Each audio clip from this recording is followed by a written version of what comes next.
अस्सलाम वालेकुम। Speed 92 special report के साथ मैं हूं सैयद अमार ज़ैदी। आज के स्पेशल रिपोर्ट में हम बात करेंगे बढ़ता हुआ सियासी बिगाड़। आइए जानते हैं इस स्पेशल रिपोर्ट में। खुदा करे कि ख़वातीन सियासी कैदियों के हवाले से जो खबरें आ रही हैं वो गलत हों, मगर पाकिस्तान तहरीक इंसाफ के सेनेटर डॉक्टर शीरी मज़ारी और मलिया बुखारी की प्रेस कॉन्फ्रेंस के दौरान इनके चेहरों के तासुरात और आवाज़ बहुत कुछ बता रही थी। इसने कुछ पुराने ज़ख्म ताज़ा कर दिए और मुझे ना जाने क्यों साबिक डिप्टी स्पीकर सिंध असेंबली राहिला टवाना और PPP के रहनुमा और सूबाई वजीर शैला रज़ा के साथ होने वाले सलूक याद आ गया जो कराची के CIA सेंटर में हुआ था। राहिला, जो अब तकरीबन सियासत को खैरबाद कह चुकी हैं, को रिहाई के बाद कई माह माहिर नफ्सियात डॉक्टर हारून के जिना अस्पताल वार्ड में गुजारना पड़े थे। हमारी जेलों और अकूबत खानों की अनगिनत गुमशुदा कहानियां हैं।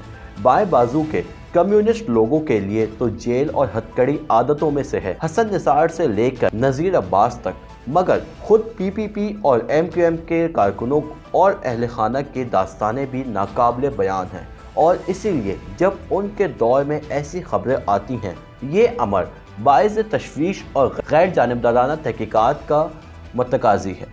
जिस्मानी, जिनसी और ज़हनी तशद्दुद से हमारी तारीख भरी पड़ी है।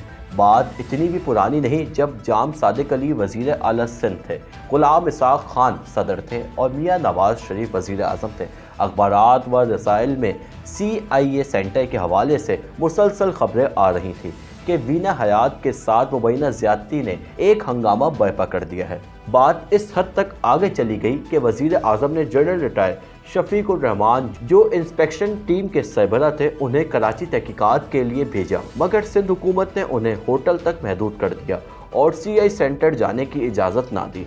बहरहाल इन्होंने कई मुतासिरीन के इंटरव्यू, जिसमें कुछ एयर होस्टेस भी शामिल थी, बहुत से कारोबारी लोगों ने जिनको अगवा करके सेंटर लाया जाता था, जुल्म की दास्तानें सुनाई। वो रिपोर्ट आज भी कई लोगों के पास महफूज है।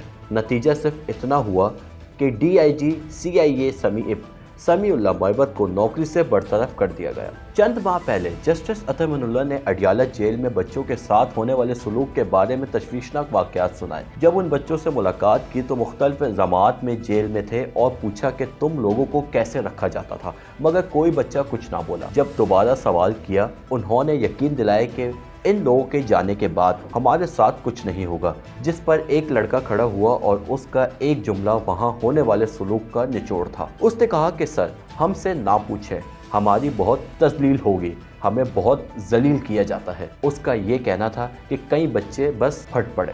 यकीन नहीं आता कि हम किस हद तक गिर चुके हैं। कई साल पहले हैदराबाद की सेंट्रल जेल से कोई 60 के करीब कम उम्र बच्चे खतरनाक मुलज़िमान के बैरकों से बरामद किए गए, जहां उनको जिनसी मकासद के लिए पैसों के गर्ज रखा जाता था। बदकिस्मती से ख़वातीन सियासी कारकुनों के हवाले से हमारे हुक्मरानों की ज़बानों से जो अल्फाज अदा किए जा रहे हैं वो बज़ात खुद तशवीशनाक हैं। वो शायद इस नज़ाकत को समझ ही नहीं पा रहे। हमारी पूरी पुलिस और कानून नाफिज करने वालों का कल्चर ही ऐसा रहा है जहाँ इंसान की इज्जत नफ्स से खेला जाता है। किसी को बेलिबास करके उसकी तस्वीर और वीडियोज़ बनाना, माँ के सामने बेटी को लाकर खड़ा कर देना ही एक पैगाम होता है। शहबाज गिल हो, आज़म सवाती हो या माजी में मुख्तलिफ सियासी जमातों के रहनुमा और कारकुनान हो, हम इस बेईमाना निज़ाम को ख़त्म करने में नाकाम रहे हैं। मिडिल क्लास और नौजवान लड़के और लड़कियां सियासत में दिलचस्पी लेते हैं तो हम उनको मगरिब ज़दा कहकर उनके साथ बदसलूकी को अपना फ़र्ज समझ लेते हैं। बेगम भुट्टो की तस्वीर 1998 के जलसों में जहाज़ों से गिराई जाती थी कि देखो अमरीकी सदर के साथ डांस कर रही हैं। फिर मरियम नवाज के होटल के कमरे में छापर रात गए मारना भी इसी जहनियत के अक्कासी करता है। किरदार बदलते हैं, कहानी नहीं। मसला कल और आज का नहीं, मर्द और औरत का भी नहीं, कानून की हुक्मरानी का है, हुक्मरानों के कानून का नहीं। हमारी जेद सियासतदानों में ऐसे भी हैं जिनकी ज़बान से ख़वातीन के हवाले से ऐसे ऐसे अल्फाज सुने हैं कि यहाँ बयान भी नहीं किया जा सकता, और वो जलसों में अदा करते शर्माते भी नहीं। हमारा सियासी बिगाड़ उस हद तक बढ़ चुका है कि हमें अंदाज़ा ही नहीं होता हम क्या कह रहे हैं। इंसानी हुकूक की तंजीमों और ख़वातीन की NGOs को इन ख़बरों की तहकीकात करनी चाहिए।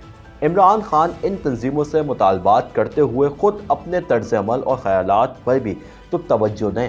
वो बड़े सियासी रहनुमा हैं, छोटी बात अच्छी नहीं लगती जो माजी में वो कहते रहे हैं। सियासी बिगाड़ इस हद तक बढ़ गया है कि हमने इसको दुश्मनी में बदल दिया है और सियासी मुखालफिन को इंतकाम का निशाना बनाया जा रहा है।